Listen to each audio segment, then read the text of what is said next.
गुरु जी को भी याद कर लेते हैं। गुरुदेव को ना, गुरु ब्रह्मा, गुरु विष्णु, गुरुदेवो महेश्वरा, गुरु साक्षात् परम ब्रह्म, तस्मै श्री गुरवे नमः। तस्मै श्री गुरवे नमः।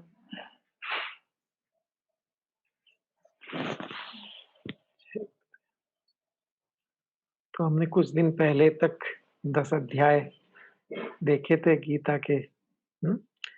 10 अध्याय के बाद जो गीता की गति है वो बदलती है। जो उसका संदेश है थोड़ा बदल जाता है ना? 10वें अध्याय में अगर आपको ध्यान होगा, कृष्ण भगवान ने अर्जुन का मन राजा था, मन अलग-अलग चीज़ों पर आकर्षित होता रहा और पूछा भी था बीच में अर्जुन ने कि भगवान अगर मैं इस योग के पाथ पर आगे बढ़ता हूँ और मेरी मृत्यु हो जाए बीच में ही, मैं पूरा ना कर पाऊँ, तो राजपाट भी रह जाएगा और योग का मार्ग में भी सफलता नहीं मिलेगी तो क्या होगा? है ना? उसी का एक आंसर यहाँ पे चल रहा है, उसी का उत्तर चल रहा था 10वें अध्याय में कि हमारा जो मन आकर्षित होता है, कुछ अच्छी बातों पर, कुछ सुंदर चीज़ों पर, इंद्रियों की विभिन्न-विभिन्न परिस्थितियों में आकर्षित होता है मन, तो वो विभूति विस्तार में कृष्ण भगवान बता रहे हैं, जो-जो विभूतियाँ हैं, जो-जो आकर्षक अच्छी चीज़ें हैं यहाँ पर दुनिया में, उनके पीछे मैं ही हूँ, बीज हूँ। तो मन जो इधर भाग रहा था, अगर पता चल जाए मूल में कौन इसके पीछे है, तो मन ठहर जाता है, रुक जाता है ना? तो उसको काफ़ी विस्तार से बताया था इसमें और सबसे इन बातों का अहम क्या था? सब भूतों का बीज में चर या अचर, है ना? जो चलने वाले हैं या जो नहीं चलते हैं, सबका बीज मैं ही हूँ।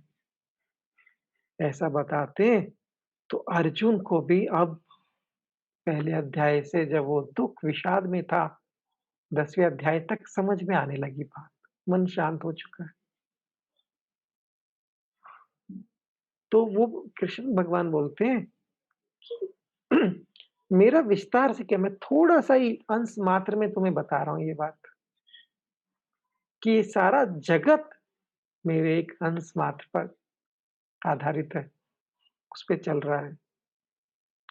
जो पहली बार भगवत गीता का अध्ययन कर रहे हैं यहाँ पे, वो एक बात ध्यान रखना आपको, भगवत गीता को ऐसे कृष्ण भगवान गीता का ज्ञान दे रहे हैं अर्जुन को, 2 व्यक्ति के बीच में संवाद है, ऐसा नहीं समझना। कृष्ण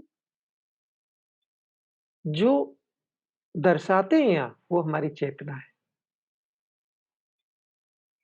और जिसने समाधि का अनुभव नहीं लिया, जिसने साक्षी भाव को महसूस नहीं किया अपने अंदर, उसके लिए गीता को समझना थोड़ा मुश्किल हो जाता है। समाधि का अगर आपने रस ले लिया समाधि का, योग का एक अनुभव आपके जीवन में आ गया है, तो बहुत ही सरल हो जाता है गीता को समझना। इसलिए बार-बार अलग-अलग अध्याय में कई बार उन्होंने बोला है कि मुझे लोग शरीर समझते हैं, मैं शरीर नहीं हूँ। कृष्ण भगवान क्या है? हमारी चेतना है। तो चेतना कैसे हमारे अंदर जो भी ज्ञान आता है, एक विचार के रूप में प्रकट होता है। चेतना ही आधार है जिस पर सब कुछ आधारित है। हमारे शरीर को आप देख लो, शरीर क्या रह पाएगा बिना चेतना के? असंभव है। शरीर बहुत जल्दी नष्ट हो जाता है जब चेतना नहीं रहती। तो हमको ये ध्यान रखना है कि यहाँ पे कृष्ण भगवान कोई कोई और चीज़ नहीं है, हमारे अंदर जो चेतना है, उसी को दर्शा रहे हैं। और अक्सर होता क्या है, जो हम बातें सुनते हैं, कोई कहता है, कोई हमारा अनुभव आता है, उसके अनुसार हम दुनिया को देखते हैं। हमारा जो भी अनुभव आया, अच्छा-बुरा, उस अनुभव के थ्रू उस उन अनुभव के दायरे से हम बाहर के लोगों को देखते हैं कि जैसे हम गर्मी के समय अगर काले चश्मे लगा लें, तो पूरी दुनिया इतनी चमकीली नज़र नहीं आती। दिन के अंदर थोड़ा अंधेरा-सा नज़र आता है। ऐसे ही हमारे अंदर जो इच्छा, राग और द्वेष होते हैं, वो हमारे अंदर राग और द्वेष एक पर्दा कर देते हैं। तो हमको क्या ध्यान रखना है, हम कैसे देखते हैं दुनिया को? सोच के देखो आप। आप देखते हो अपनी राग और द्वेष से, जो हमें अच्छा लगता है, जो हमारे मन के विचार हैं, उन विचारों जो हमारा अनुभव है, उस अनुभव के द्वारा हम लोगों को देखते हैं। और इसलिए अक्सर क्या होता है, जैसे लोग ऐसे नज़र नहीं आते। कुछ लोग पहले अच्छे नज़र आते हैं, बाद में गड़बड़ नज़र आ जाते हैं और पहले गड़बड़ नज़र आते हैं, बाद में अच्छे नज़र आते हैं। क्यों? क्यों हम उनको देख नहीं पाए जैसे वो थे। हमने उनको अपने मन की धारणाओं के थ्रू के द्वारा ही देखा है, पहचानने की कोशिश की है और यही अज्ञान का कारण है। और अज्ञान कैसे निकल सकता है? जब ये जो हम हमारा जो एक पर्दा है हमारे बीच में, जिसके द्वारा हम देख रहे हैं दुनिया को, जब वो हटता है, तो आप जो जैसा है उसको देख पाते हो। जब कृष्ण भगवान जब ये चेतना ये बताती है कि आधार मैं हूँ, अक्सर हम क्या लगता है शरीर आधार है, हम शरीर पे ही ध्यान देते हैं, सब कुछ करते हैं शरीर और संसार को सँभालने के लिए। लेकिन अगर ये मन में सूक्ष्म बात आ जाए कि शरीर का आधार तो चेतना है, तो बात बदल जाती है। मन के विचार बदलते रहते हैं, बात समझ में आ जाए, हमारी अवधारणाएँ बदलती रहती हैं, बात समझ में आ जाए, तो बात बदल जाती है। तो हमारा जो दृष्टिकोण है वो बदल जाता है, बड़ा हो जाता है। जो हमें दिखाई देता अब चेतना तो दिखाई देती नहीं, लेकिन हवा भी तो दिखाई नहीं देती, महसूस होती है। आकाश में सब कुछ स्थित है, पर आकाश तो दिखाई देता नहीं। जो दिखाई नहीं देता, उस पे जो दिख रहा है, सब आधारित। जो नहीं दिख रहा, वो ही आधार है, देखने के जो दिखाई देता है उसके लिए। तो अर्जुन बोलते हैं कि जो आपने बोला बहुत अच्छा है, बहुत मुझे अच्छा लगा।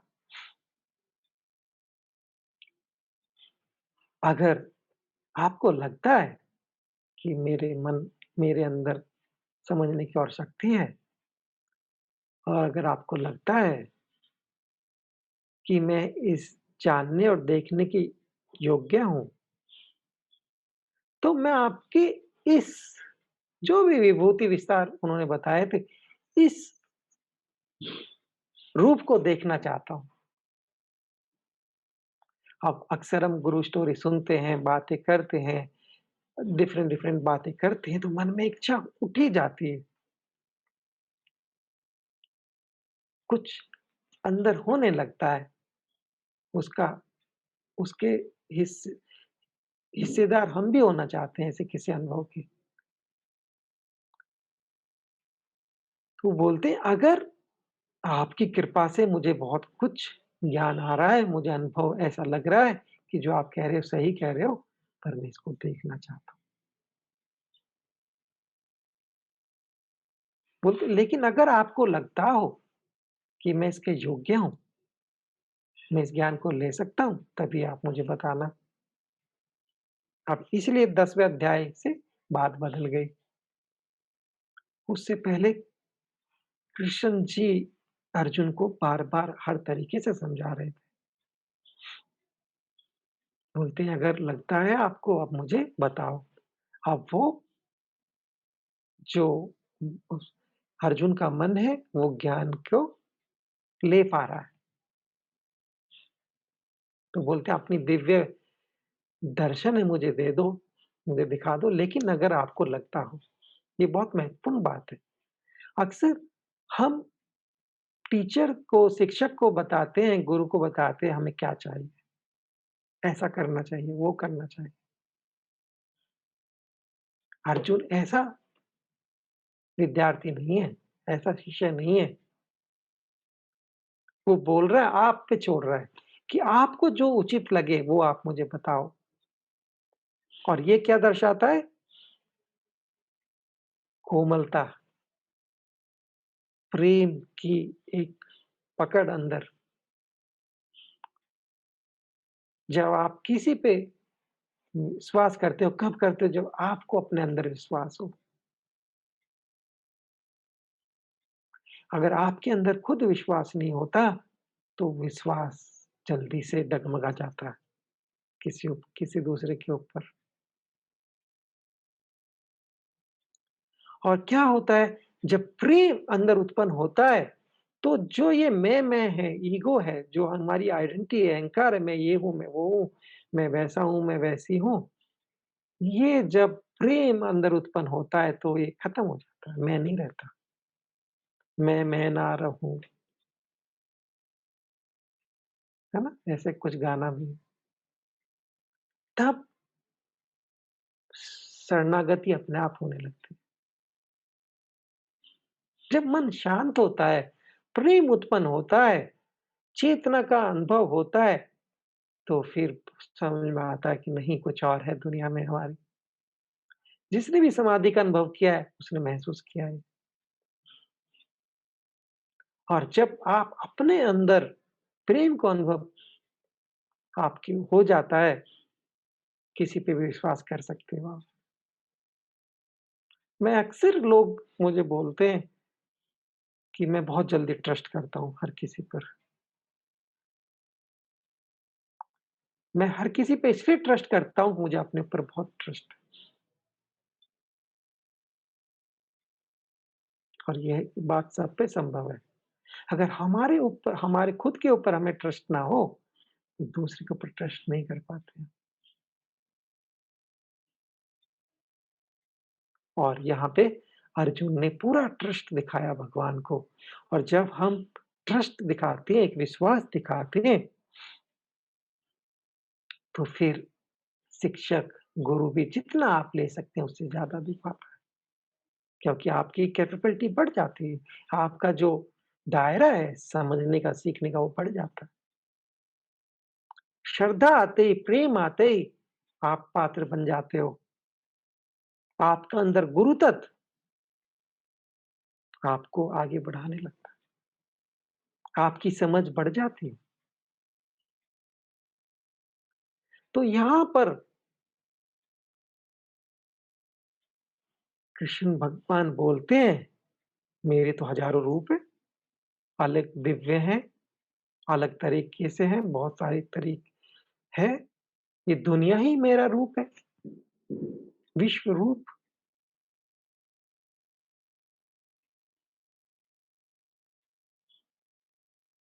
विश्व रूप का मतलब है कि ये जो जो भी नज़र आ रहा है विश्व में वो मेरा ही रूप है। ये दुनिया ही मेरे से निकली है। तो बोलते हैं यहाँ पे चर-अचर जो चल रहा है, जो नहीं चल रहा, जो जिसमें चेतना है, कुछ अचेतन भी है, उन सबको मुझ में से निकला जानो, ऐसा कृष्ण भगवान बोल रहे हैं। बोले तुम्हें क्या-क्या बताऊँगा मैं? बोले अब तुम देख लो चलो, आश्चर्य से मेरे इतने सारे रूप हैं, मैं तुम्हें दिखाता हूँ। जो तुम्हें देखना है वो देखो, जो महसूस करना चाहते हो, महसूस कर सकते हो। ऐसा मैं तुम्हें शक्ति दे रहा हूँ। लेकिन ये ज्ञान को देखने के लिए जो साधारण आँखें हैं, ये दुनिया को देखती तब भ्रमित हो जाती हैं। तो जो दिखाई नहीं देता उसको देखने के लिए कुछ विशेष चाहिए, दिव्य चक्षु चाहिए आपको, है ना? जैसे आप ऐसे देखो, हवा में तो कुछ नज़र नहीं आता, अब इसी को दूरबीन से या माइक्रोस्कोप के अंदर देखो, तो क्या-क्या नज़र आएगा। ऐसे ही चेतना के रूप के स्तर पर क्या हो रहा है उसको देखने के लिए भी अलग योग्यता चाहिए, मन शांत चाहिए। जो अशांत मन है वो देख नहीं सकता, चेतना के स्तर पे जा ही नहीं पाता, वो बाहर ही रह पाता है। तो बोलते तुम्हें ऐसे नज़र नहीं आएगा, योग की शक्ति के द्वारा जब तुम्हारे अंदर विवेक जागृत होगा, विवेक की आँखों के द्वारा तुम देख सकते हो, नहीं तो हमें दिखाई नहीं देता। क्यों दिखाई नहीं देता? हमारे अंदर एक पर्दा है, वेल है, राग और द्वेष का, उसके द्वारा हम देखते हैं दुनिया को। तो हमारे जैसे अनुभव सही या गलत जैसे भी आए, जो भी इच्छाएँ उनके थ्रू हम लोगों को देखते रहते हैं। तो कैसे देख पाओगे? तो बोलते हैं मैं तुम्हें योग के बल से अलग विशेष आँखें दूँगा। उन चक्षु के द्वारा तुमको ये दिव्य दर्शन हो पाएँगे, है कि नहीं? अभी वायरस आ गया कोरोना, किसको पता है कहाँ पे है? लेकिन साइंटिस्ट देख पाते हैं स्पेशल यंत्र के द्वारा। तो चेतना के लिए भी तो कुछ स्पेशल चाहिए, वो चाहिए योग की शक्ति। मन स्थिर हो जाए, मन शांत हो जाए, तो शांत मन से आप चेतना के अंदर क्या घट रहा है, क्या हो रहा है, महसूस कर पाओगे। तो कृष्ण भगवान योग का सामर्थ्य देते हैं अर्जुन को। नहीं तो क्या है, हमारा जो ये दुनिया है 5 महाभूतों से बनी है, हमारा शरीर भी 5 महाभूतों से बना है, उससे हमारी इंद्रियाँ बनी हैं। इंद्रियों के द्वारा हम देखते हैं तो हम 5 महाभूतों के तक सीमित रह जाते हैं। लेकिन अगर आप योग में हो, समाधि में आपने समाधि ली है, संयम में हम लोग करते हैं संयम, एडवांस कोर्स करते हैं, कितने लोगों का अनुभव रहता है। आप भी सोचना कि आपको कैसे अनुभव होते हैं कि कोई बोलता चंदन की खुशबू आ गई, किसी को क्या स्पर्श का एहसास हो जाता है, अलग-अलग अनुभव होते हैं।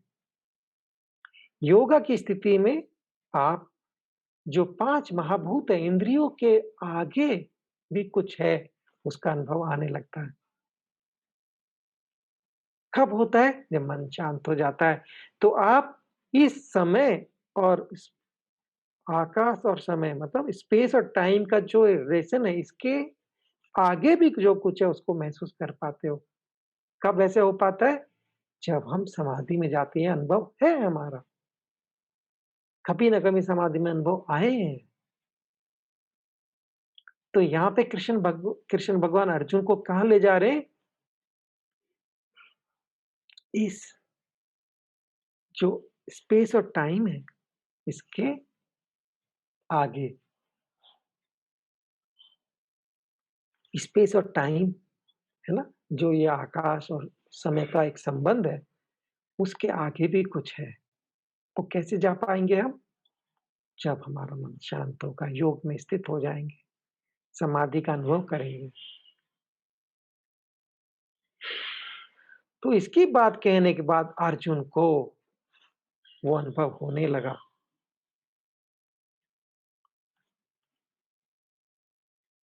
अचानक अर्जुन को महसूस हुआ कि सब कुछ शरीर के बियॉन्ड, ये शरीर से अलग कुछ ऐसा है,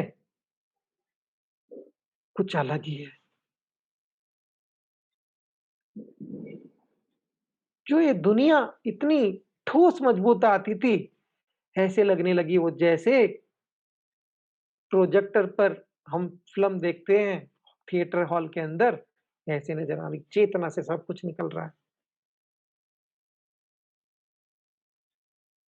ऐसा महसूस हुआ अर्जुन को और ऐसा होता है। ऐसे लगता है चेतना से सब निकल रहा है और जो इतना दुनिया संसार लगता है, ऐसे लगता है ये तो अंश मात्र भी नहीं है, ये है ही नहीं कुछ। जैसे एक फ़िल्म को देखते हैं हम सिनेमा घर में, पर्दे पर चलता है, पर्दे पे कुछ नहीं होता, सब प्रोजेक्ट हो रहा है। तैसी चेतना से सब प्रोजेक्ट होता नज़र आता है अर्जुन को। और जो-जो दृश्य, जो-जो चीज़ें उसके लिए बहुत ज़्यादा मायने रखती थी, वो सब नज़र आती हैं। कहाँ से निकल रही हैं, सोर्स कहाँ है। तो वो अनेक दिव्य गन, दिव्य अस्त्र-शस्त्र जो भी अर्जुन के लिए मन आकर्षित था, नज़र आता है, चेतना से सब निकल रहा है। बहुत सारे मुख हैं, अद्भुत दृश्य। सोचो ये दुनिया नज़र आए आपको ऐसे प्रोजेक्टर के ऊपर, कैसा हाल होगा हमारा। जिस दुनिया को हम इतना महत्वपूर्ण मान रहे थे, वो ऐसे नज़र आती है कि निकल रही है चेतना से। तो बोलते हैं अलग-अलग देवी-देवता नज़र आते हैं, बहुत सारी चीज़ें नज़र आती हैं। बहुत जिनसे आकर्षित होता था वो नज़र आते कि उसमें कुछ भी नहीं है। जो दिख नहीं रहा था उससे सब कुछ निकलता हुआ नज़र आया।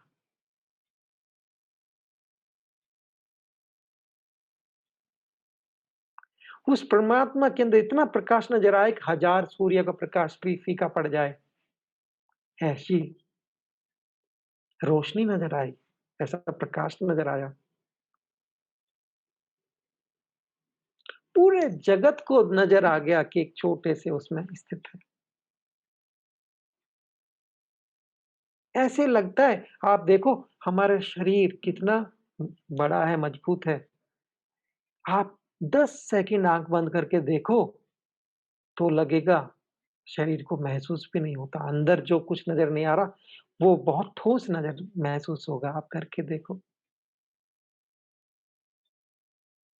चेतना बहुत ठोस है, नज़र नहीं आती और ये जो दुनिया है, चेतना से निकल रही है, ये बहुत ठोस नज़र आती है नहीं, महसूस भी नहीं होती।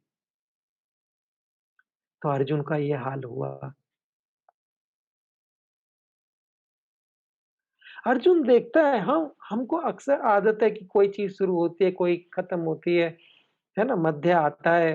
अभी हमने भगवद गीता शुरू करी और फिर ये वाला चैप्टर शुरू किया 8:30 बजे। फिर अभी बीच में 9 भी बज गए, देखिए कितनी जल्दी और फिर 9:30 भी हो जाएँगे, ऐसे अंत हो जाएगा इसका समय का, जो ये निर्धारित है। तो हमें अक्सर आदत है कि कुछ शुरू होता है, कुछ खत्म होता है। लेकिन जब आपको ये एहसास होता है चेतना के अंदर, ऐसा लगता है ना तो कुछ शुरू हो रहा, ना कुछ खत्म हो रहा, सब स्थापित है। हम सपना देखते हैं, सपने का ना तो कोई एंड होता, ना कुछ शुरू होता, वो ऐसे ही नज़र आता है जैसे हो रहा है और वो हमें सच लगता है। अगर सोच के उठ के देखते हैं तो हमें या पता भी नहीं चलता क्या हो रहा है। तो ऐसे ही ये दुनिया भी चेतना से जैसे हमारी मन के अंदर एक सपना आया उसमें पूरी दुनिया व्याप्त हो जाती है, ऐसे ही चेतना के अंदर एक सपने के रूप में प्रोजेक्ट हो रहा है सब कुछ, ऐसे नज़र आता है। तो वो कितना सॉलिड है, कितना ठोस है सपना, लगता बहुत ठोस है लेकिन है नहीं, होता नहीं है। तो यहाँ पर आश्चर्यचकित हो जाता है अर्जुन, पहला अनुभव है उसका।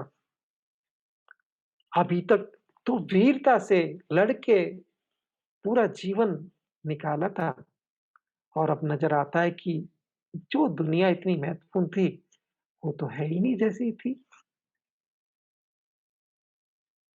तो हाथ जोड़ लेता है, उसके रोंगटे खड़े हो जाते हैं।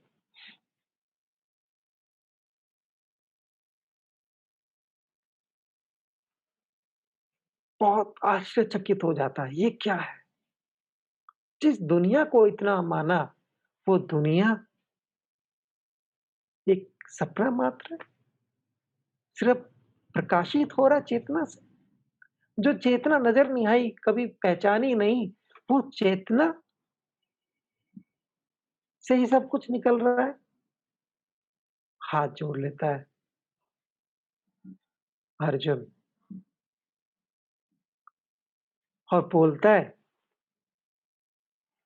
कि आपके शरीर में जो चेतना है, इस चेतना के अंदर सभी देव, सभी भूत, सभी तरह के चीज़ें व्याप्त हैं, सभी ऋषि,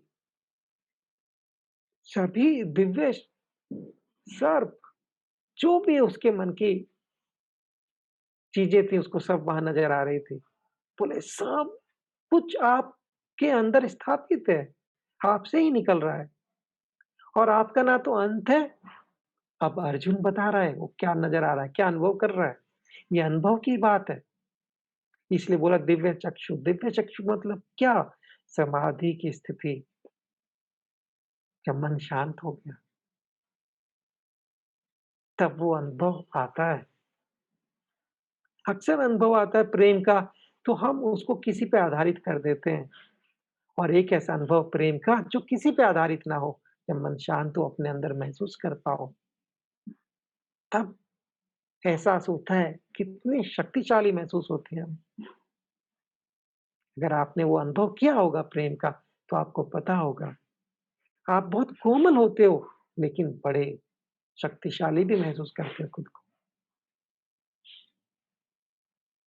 तो अर्जुन को ये एहसास होता है कि सारा विश्व, सारा कुछ जो दिखाई दे रहा है, ये सब तो आप ही हो। ना आदि है, ना अंत है। और रोंगटे खड़े हो जाते हैं उसके। जब अनुभव आएगा, आपके भी हो जाएँगे। तो उसको जिसको देखता था कि सारे बड़े-बड़े योद्धा, बहुत बड़े ऋषि और देव, देवता सब कुछ नज़र आने लगे उसको वहाँ से निकलते हुए। सारा जगत आश्रित है इस चेतना पर, वो चेतना आपके अंदर भी है। तो बोलते हैं सनातन जो धर्म चला रहा है, वो आपसे निकला है। आप ही धर्म के रक्षक हो। धर्म का मतलब जो हमारा स्वभाव में हम रह के काम करें। स्वभाव में हम रह के कब काम करते हैं अपने? जब हम तनाव रहित होते हैं। अगर तनाव में रहेंगे, तो हम अपने धर्म पे कैसे रह सकते हैं? क्योंकि तनाव के द्वारा तो हमारे अंदर आसुरी संपदा आने लगती है, क्रोध, ईर्ष्या, द्वेष और उनके द्वारा हम कार्य करते हैं, तो धर्म से अलग हट जाते हैं, अपने स्वभाव में रह नहीं पाते। वो सब नज़र आता है अर्जुन को, जिनके सूर्य चंद्र रूप हैं, बोलते हैं सूर्य और चंद्र जिनके नेत्र हैं, अग्नि आपके उससे जो 5 महाभूत है, जो भी देवी-देवता वो मानते थे, सब उसको नज़र आते हैं। बोले सब दिशाओं में आप स्थापित हो,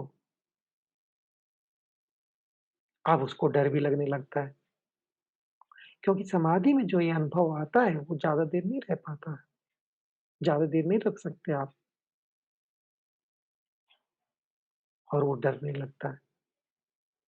क्योंकि ये दुनिया बहुत सुलभ है, बहुत आसान है, इसमें जीना, रहना, कुछ भी करना, है ना? आप सोच के देखो, ऐसे व्यक्ति अच्छा लगता है, अब मान लो इस व्यक्ति में जो भी ये चेहरा देख रहे हो, किसी का भी, जो भी आपको सुंदर लगता हो, उसकी त्वचा को हटा दो, कैसा लगेगा देखने में? डर लगेगा। और जब इस दुनिया की चीज़ ही हटा दी गई जो ब्यूटीफुल लग रही थी ये और ये नज़र आ रही है, कहाँ से आ रही है? उस लेवल पे चले गए। क्या आप चले गए? आकाश और समय का जो संबंध है, इससे तो पूरी दुनिया चल रही है ना? स्पेस टाइम, क्वांटम रिलेटिविटी से सब चल रहा है, सब नज़र आता है। इसके बियॉन्ड आप चले जाओ, तो आपको नज़र आएगा टाइम भी होते हुए, दुनिया होते हुए और यहाँ टाइम चल रहा है और आप खड़े हो। आपका जो टाइम है वो चल ही नहीं रहा। ऐसी चेतना की स्थिति। तो बहुत इंटेंस एक्सपीरियंस आता है ये और बहुत कम समय में रह पाता है। बोलता हूँ भाई अरे भगवान मुझे तो पता नहीं था। मुझे जब तक ये अनुभव नहीं आता इस पे विश्वास करना बहुत, बहुत, बहुत मुश्किल है और जब अनुभव आएगा समाधि का अच्छा, बहुत आसानी से आपको महसूस होगा ये। जब भी समाधि का अनुभव आता है, जब हम अंदर जाते हैं, तो कोई भी परेशानी, कोई चीज़ मुश्किल नहीं लगती और लेकिन जब आप उस लेवल के बियॉन्ड जाके देखते हो कि जगत तो जिसके ऊपर आधारित है ही नहीं वो कुछ, तो डर लगता है अर्जुन को, डर जाता है वो। तो बोलता है कि सब लोग आपको प्रार्थना कर रहे हैं, आपकी उपासना कर रहे हैं, है ना? सारे गंधर्व, यक्ष, असुर, सिद्ध समुदाय आपको आश्चर्यचकित से देख रहे हैं। रुद्र ये सब बातें करता है अर्जुन वहाँ पर, है ना? हम तो जो सूक्ष्म बातें हैं उसी पे बात कर रहे हैं, एक-एक चीज़ को नहीं देख रहे। तो बोलते हैं कि सब लोग इस क्योंकि अब वो डर गया अंदर से, तो अभी उसको सब वो नज़र आने लगा, है ना? अच्छा ही जो भी सच हो देखना अच्छा लगता है, लेकिन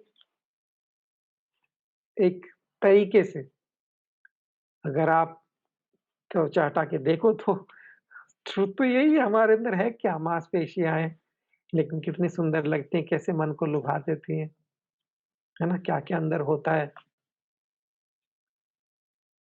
तो क्या होता है? घबरा जाता है मन। आप श्मशान में जाओ, किसी के संस्कार में जाओ, वैराग्य उत्पन्न हो जाता है। लगता है जो शरीर इतना प्रिय लगता है वो जलाना है या उसको ज़मीन में मिला देना है, मिट्टी बन जाएगा। ये सोच के ही डर लगता है। तो क्या होता है? अर्जुन को अपच हो जाती है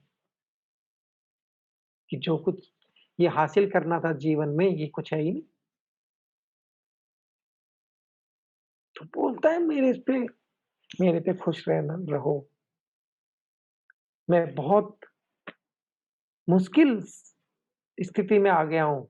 मुझे बड़ा परेशानी महसूस हो रहा है। मेरा मन अभी व्याकुल हो उठा है, क्योंकि यहाँ पर देखने में बहुत आसान है।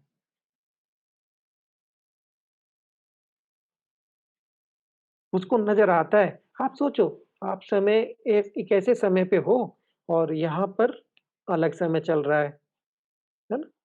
जैसे गुरुजी ने कितना ब्यूटीफुल एग्ज़ाम्पल दिया था कि मान लो आप पूरा 100 साल को देख लो, पिछले 100 साल को 1 सेकंड में, तो आपको नज़र आएगा कि लोग सीधा मौत की तरफ भाग रहे हैं। हम सब भी भाग ही रहे हैं, नज़र नहीं आता क्योंकि हम इसी स्थल पर देख रहे हैं। लेकिन ऐसा टाइम में आप देखो जब आपका समय जो 50 साल है वो आधे सेकंड में हो जाए, रिलेटिव होता है समय। तो उसको नज़र आता है सब लोग मौत की तरफ भाग रहे हैं। सबको समय खा रहा है, काल काल तो खा ही रहा है हम सबको। बहुत सारे लोगों की हमारी तो आधी उम्र हो भी गई, हमें पता भी नहीं चलेगा। सब कुछ खत्म हो जाएगा यहाँ। 150 साल बाद, 100 साल बाद कितने लोग हम रहेंगे यहाँ पर। तो उसको नज़र आता है सब लोग जो यु युद्ध में आए थे, सब ज़्यादातर लोग खत्म होते जा रहे हैं,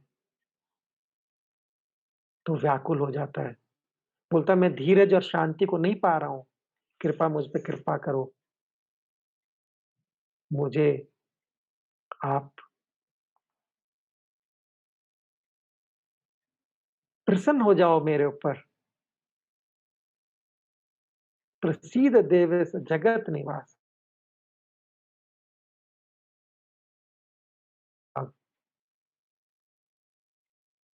मुझे कोई दिशा भी नज़र नहीं आ रही, मुझे कुछ पता नहीं चल रहा है, आप मुझ पे प्रसन्न हो जाओ,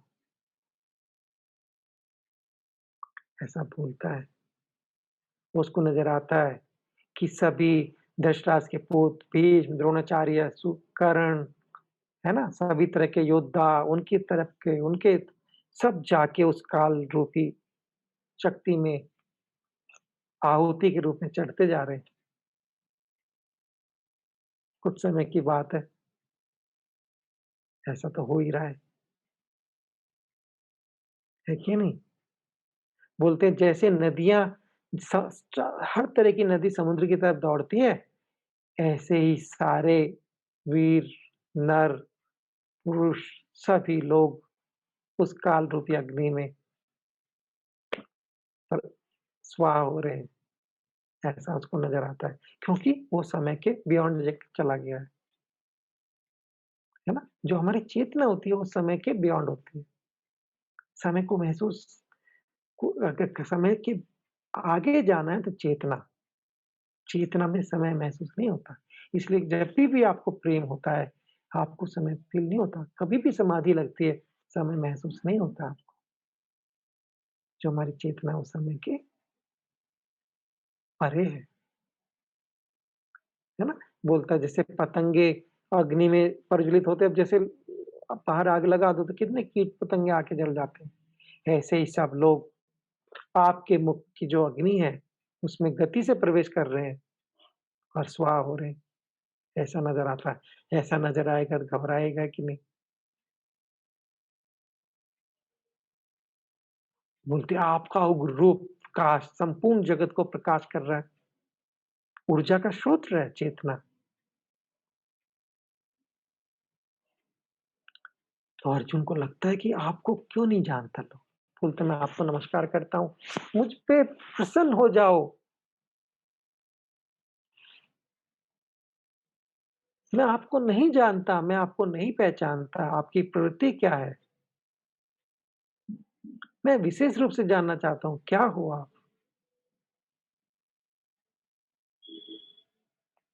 अभी तक अर्जुन को लगा था कृष्ण तो एक अच्छे से विद्वान दोस्त हैं, जो काफ़ी चतुर हैं और यहाँ पर कुछ अलग ही अनुभव हो गया। तो कृष्ण भगवान बोलते हैं, चेतना बोलती है कि मैं काल हूँ,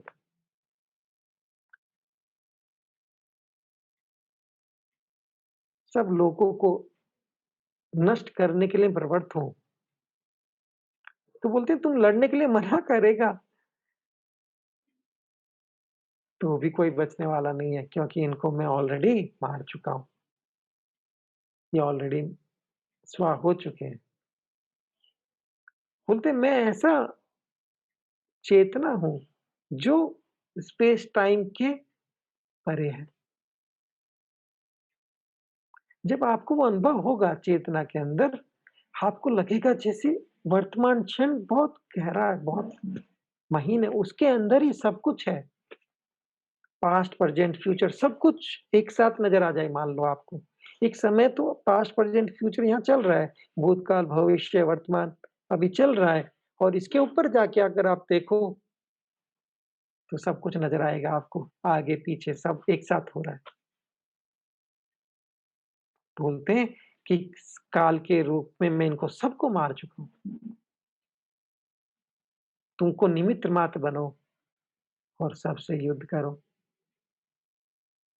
क्या होता है, अक्सर लोग क्या करते हैं, समाधि में रहते हैं, खुश रहते हैं, दुनिया से कोई मतलब नहीं। दूसरे लोग होते हैं जिनको दुनिया में ही मतलब है, समाधि में नहीं आ पाते।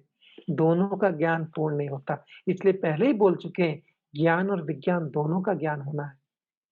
तब तुम्हें सही चीज़ करने का परफेक्ट आइडिया बनता है। चेतना भी जिसके आधार पर हम जी रहे हैं, उसका अनुभव भी होना है और ये दुनिया जिसमें जी रहे हैं, इसका अनुभव भी होना है। दोनों में सामंजस्य रहे तो जीवन सुंदर होता है ना? बहुत आसान है दुनिया में खो जाओ, बहुत आसान है अपनी समाधि में खो जाओ, इधर चले जाओ दुनिया छोड़ के। पर दोनों में सामंजस्य स्थापित करके रहना ही उत बहुत उत्तम है और ये मौका हम सबको मिला है। हम समाधि में भी रह पाते हैं और दुनिया में भी सेवा या जो भी हमारे कार्य कर पा रहे हैं। कितनी बड़ी बात है, पहले पॉसिबल नहीं था।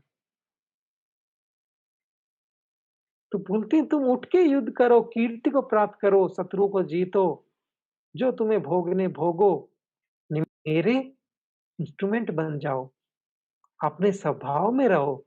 स्वभाव में रहते हैं तो हमारी चेतना से हमारा जो मार्गदर्शन है वो होता रहता है। जब तनाव में रहते हैं, तो तनाव हमारा मार्गदर्शन करता है। तो कैसे हम रह सकते हैं? डिवाइन के इंस्ट्रूमेंट कैसे बन सकते हैं? समाधि में रह के, तो फिर मन शांत रह के। तो बताते हैं कि सब जो भी योद्धा हैं, द्रोण, भीष्म, जयद्रथ, कर्ण सभी को तो मैंने ऑलरेडी मार दिया। तुम डरो मत, तुम परेशान मत हो, तुम युद्ध करो। तो संजय इसके बाद बोलते हैं कि इनकी बात सुन के अर्जुन कृष्ण भगवान की बात सुन के काँपने लगता है और हाथ जोड़ के नमस्कार करता है, प्रणाम करता है और बहुत ही गदगद होते हैं ना गदगद हो गए। उस गदगद वाणी से बोलता क्योंकि आज उसको पहली बार एहसास हुआ कि कृष्ण भगवान तो कुछ और है, ये तो चेतना है, ये शरीर नहीं है। जो अपना दोस्त समझता था, सखा समझता था, वो नहीं है, कुछ और है। तो उसके अंदर क्या हुआ, एक आप सोच के देखो, आपको याद है जब आपने कभी बेसिक कोर्स पहली बार अपना हैप्पीनेस प्रोग्राम किया, आपकी समाधि लगी, क्रिया की, आपको एक अनुभव आया, तो कैसे हम अपने शिक्षक को भूल नहीं पाते? कैसे हम गुरुदेव के प्रति ग्रेटफुल हो जाते हैं, क्योंकि वो एक अनुभव दिया उन्होंने। तो इस अनुभव के बाद अर्जुन अब उसका दिल में प्रेम उत्पन्न हो गया, गला भर उठा और नमस्कार करने लगा दोनों हाथ जोड़ के।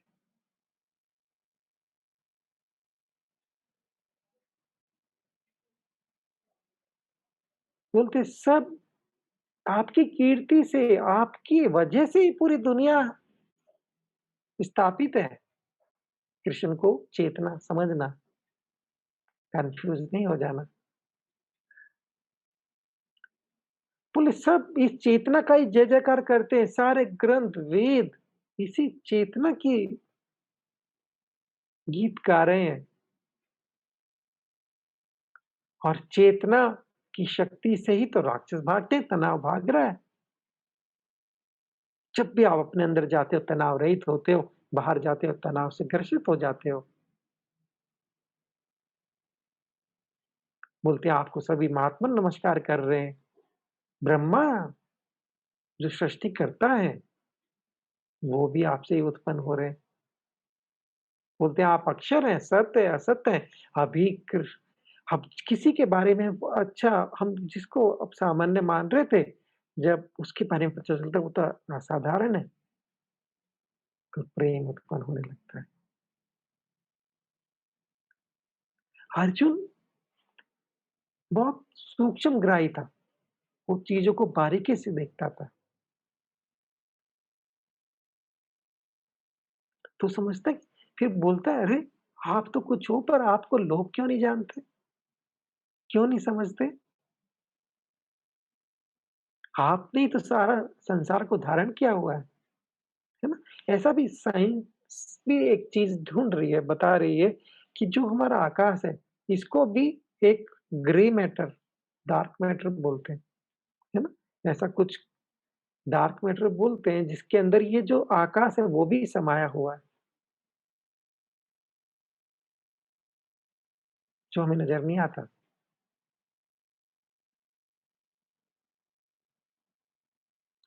और क्या होता है, जो मन है हमारा, मन में व्याकुलता बनी रहती है और जब मन शांत होके आप धारण, ध्यान, समाधि में आते हो, तब मन शांत होता है। तो बोलते हैं, "जो मैं अनुभव कर रहा हूँ," अर्जुन बोलता है, "जो मैं अनुभव कर रहा हूँ, वही तो आप हो। जो मेरे अंदर मैं बोल रहा हूँ।" अर्जुन को पहले विभूति विस्तार में बोला था कि पांडवों में अर्जुन मैं हूँ। अब अर्जुन बोलता है कि जो अनुभव मुझे हो रहा है, वो अनुभव को अनुभव करने वाले तो आप ही हो, मैं तो हूँ ही नहीं। अब ऐसा लगा अर्जुन को कि चेतना ही है, वो कोई है ही नहीं अलग उसमें और कृष्ण में अंतर नज़र नहीं आ रहा अब उसको। लेकिन जब इस दुनिया में आता है तो अंतर नज़र आ रहा है कि अर्जुन कृष्ण वहाँ खड़े, मैं यहाँ हूँ। तो वो नमस्कार करता है बार-बार।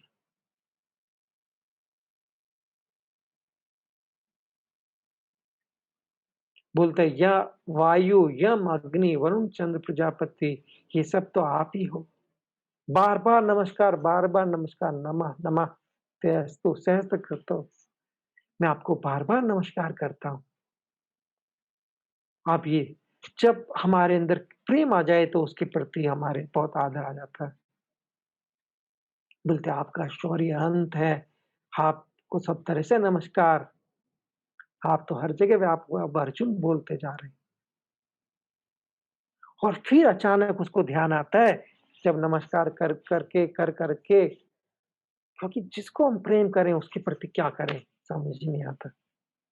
तब उसको नज़र आता है कि उसने तो उनको सखा माना था, कभी कृष्ण बोला, कभी यादव बोला, कभी कैसा बिहेव किया, तो बोलता है मुझे क्षमा करना। ये श्लोक याद रख लेना 42 वाला 42 और 43 41 है ना? 41 और 42 लोग समझते हैं कृष्ण तो भगवान थे। यहाँ पे पता चलता है अर्जुन जब माफ़ी माँग रहा है कि मैं तो आपको सखा मानता था, मैंने तो आपको कभी खेल में, कभी गलती से, कभी कुछ बोला, कभी कृष्ण बोला, कभी यादव बोला, कभी दोस्त माना, कभी ये अविवेक से कुछ उल्टी-सीधी बातें भी बोल दी, कभी खाते हुए, कभी सोते हुए, कभी घूमते हुए, मैंने पता नहीं आपको क्या-क्या अपमान किया। बोले मुझे माफ़ करो, क्षमा करो। अगर कृष्ण भगवान को सब लोग भगवान मानते हैं, तो ये श्लोक होता है यहाँ पर। ये बात लोग बहुत आसानी से भूल जाते हैं। बहुत महत्वपूर्ण है ये बात समझना। हम देख नहीं पाते चेतना को, हम देख नहीं पाते दिव्यता किसी के अंदर। क्यों?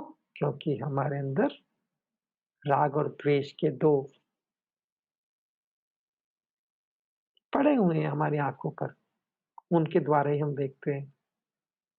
तो आप तो पूज्य हो, श्रेष्ठ गुरु हो, तीनों लोकों में आपके समान कोई नहीं, तो मुझे माफ़ करना और माफ़ी भी कैसे करें? जैसे पिता अपने पुत्र को क्षमा कर देता है, प्रेम करने वाला अपने प्रेमी को क्षमा कर देता है, ऐसे एग्ज़ाम्पल दे रहे हैं कि इस तरह से मुझे क्षमा करो। तीनों तरह से बताते हैं कि दोस्त की तरह, प्रेम वाले की तरह या पिता-पुत्र की तरह मुझे क्षमा कर देना, जैसे भी आप जिस भी तरीके से आप देखो।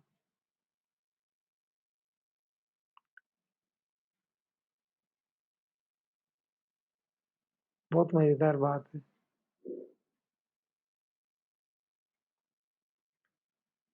बोलते बहुत कुछ बोला है मैंने आपको, लेकिन अब सबसे श्रेष्ठ गुरु वो नज़र आ रहे हैं।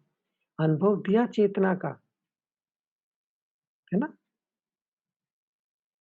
जैसे प्रियतमा को क्षमा कर देता, कोई गलती हो जाती हम जिसको प्रेम करते हैं उसकी गलती को नज़रअंदाज बहुत आसानी से कर देते हैं। तो ऐसे तुम मेरी गलतियाँ हुई उसको न नज़रअंदाज कर दो। प्रसीद देवस्य जगत निवासा प्रसन्न हो जाओ, हे जगत के निवासी, जिसमें जगत निवास कर रहा है, वो आप हो। आप प्रसन्न हो, आप मुझसे खुश हो जाओ। बोलते हैं, मैं तो आपको जैसे थे ऐसे ही देखना चाहता हूँ। ये दुनिया के स्वरूप, ये पूरी दुनिया की बजाय मुझे जो पहला सौम्य रूप है उसको दिखाओ, वो ज़्यादा आसान है। तो कृष्ण भगवान बोलते हैं कि मैंने खुश होकर तुम्हें अपनी योग शक्ति से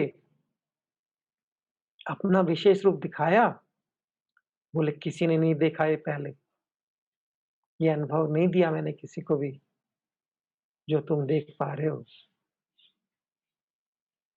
अर्जुन को दिया, और ऐसा माना जाता है कि यशोदा को और इनको थोड़ा सुना होगा, जब आपने यशोदा माँ ने मुँह खोला था तो उनको वो अनुभव आया था कुछ पल के लिए, फिर भूल भी गए थे। और ये अर्जुन को वो याद भी रहा। तो बोलते हैं जो ये अनुभव तुम्हें आया, ये ना तो वेद पढ़ने से, कुछ करने से, यज्ञ, तप, कुछ भी करने से नहीं आ सकता। तो तुम खुश हो जाओ, अब मैं जो तुम्हें अपनी जो मेरी जो रूप से तुमको शांति मिलती है उसमें नज़र आऊँगा मैं। तो है ना? कोई भी क्रिया कर लो, उग्र तप कर लो, कुछ भी कर लो, इसे महसूस करना संभव नहीं, ऐसा अर्जुन को बता रहे हैं। बोले तुम भय रहित रहो, सिर्फ मेरे इस रूप को देख के परेशान मत हो, व्याकुल मत हो रहो। जो तुम्हें रूप पसंद है, उस रूप को मैं दिखाऊँगा तुम्हें भी। और फिर अर्जुन संजय बोलते हैं कि अर्जुन को फिर उन्होंने वो अपना सौम्य रूप दिखाया, मनुष्य का रूप। अब वो उस अनुभव से बाहर आ गया। तो अर्जुन कहता है मुझे बहुत अभी बहुत अच्छा लग रहा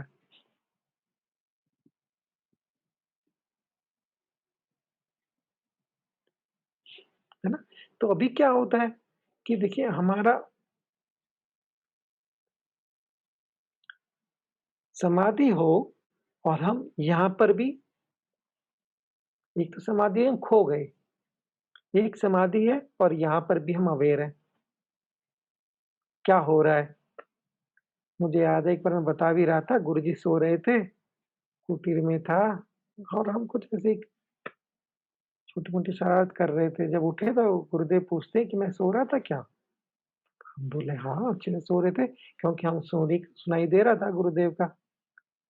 और लेकिन जो-जो हमने किया शरारत, वो सब गुरुदेव ने बताया कि नहीं तुम तो ऐसे कर रहे थे, ऐसे कर रहे थे।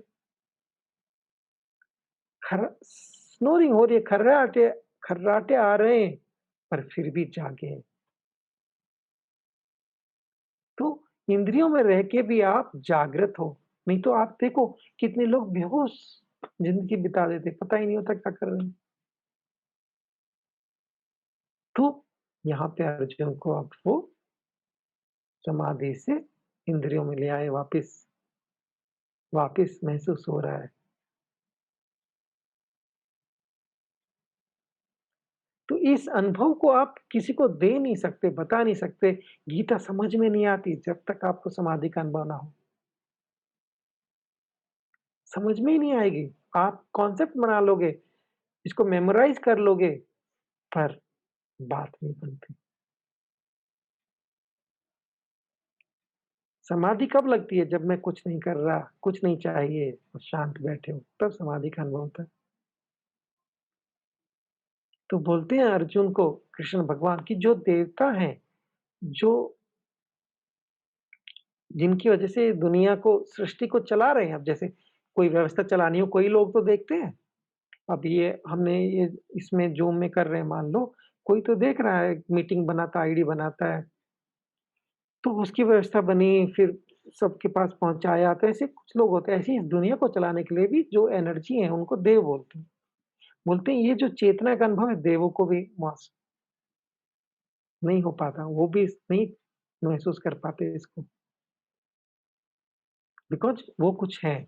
जब हम कुछ हैं, मैं कुछ हूँ, मैं अपने आप को कुछ समझता हूँ, तो आप उस समय चेतना का अनुभव नहीं कर सकते, समाधि का अनुभव नहीं कर सकते। जब ये मैं छोड़ते हो, तभी अनुभव आता है। ऐसा है, ये आपका अनुभव है। आप समाधि हो, मैं तो समाधि हूँ, मैं तो स्वामी हूँ, योगी हूँ, ऋषि हूँ, जो भी हो, समझ के बैठो, समाधि नहीं होने वाली। तो बोलते किसी चीज़ से संभव नहीं है, जो तुम्हें अनुभव हुआ। ना तो दर्शन से, ना वेदों से, ना तप से, ना दान से, ना यज्ञ से, कुछ भी कर लो पर ये संभव नहीं है। लेकिन तुमको क्यों मिला? क्योंकि तुम्हारे अंदर अनन्य भक्ति है। तुम अनसुईया हो, तुम मेरे अंदर दोष नहीं देखते। जब आप आपके जीवन में कुछ भी हो रहा हो, उसकी किसी को दोष ना दो, वो अनन्य भक्ति होती है। और जब आप अपने लिए ज़िम्मेवार समझो, अपने प्रेम को बचाओ, वो बात कह रहे हैं। अर्जुन सब क्वेश्चन करते हुए, दुखी होते हुए भी कभी भी उस भक्ति से नहीं हटा कि ये कह रहे हैं तो कुछ गलत कह रहे होंगे, आर्गुमेंट में नहीं पड़ा। क्वेश्चन करता था जानने के लिए, ना कि ये बताने के लिए कि मुझे ज़्यादा अच्छा आता है, मेरा ज़्यादा कुछ टीचर होते हैं, बोलते हैं कि अरे हमारा क्लास करो, हमारे अंदर जाओ, हमसे सीखो, हम ज़्यादा ज्ञानवान हैं। ऐसा अर्जुन में नहीं था। जब आपके अंदर अनन्य भक्ति होती है, तब इसका मतलब है मन शांत है एक कोने पे, आप जुड़े हो अपने अंदर। तो बोलते हैं किसको मिलती है? जो अनन्य भक्ति होती है, जो जो किसी तरीके से जो मेरे लिए काम कर रहा है, जो चेतना को बढ़ा रहा है, जो हर किसी को उस प्रेम को देखता है, जो इस संसार की चीज़ों से जैसे आपको अथॉरिटी आ गई, पैसा आ गया, है ना? इन सब में आप जो नहीं लगा हुआ, ऐसा नहीं कि पैसे की आवश्यकता नहीं है, पर चेतना उसकी तरफ आकर्षित नहीं है, उसका ध्येय मान के काम नहीं कर रही। ऐसा व्यक्ति जिसका इस पे आकर्षण ना रहे, जो किसी से घृणा ना करे, है ना? ऐसा व्यक्ति जिसके अंदर प्रेम हो, भक्त हो, जो मेरा काम करता हो, समाधि में लगाता हो, जो किसी को घृणा ना करे और मनी और प्रतिष्ठा को ही ज़्यादा महत्व ना दे, ऐसे व्यक्ति को बोल समझना वो मैं ही हूँ, उसमें और मुझ में कोई भेद नहीं, ऐसा बोलते हैं और ये होके बंद होता है। अध्याय 11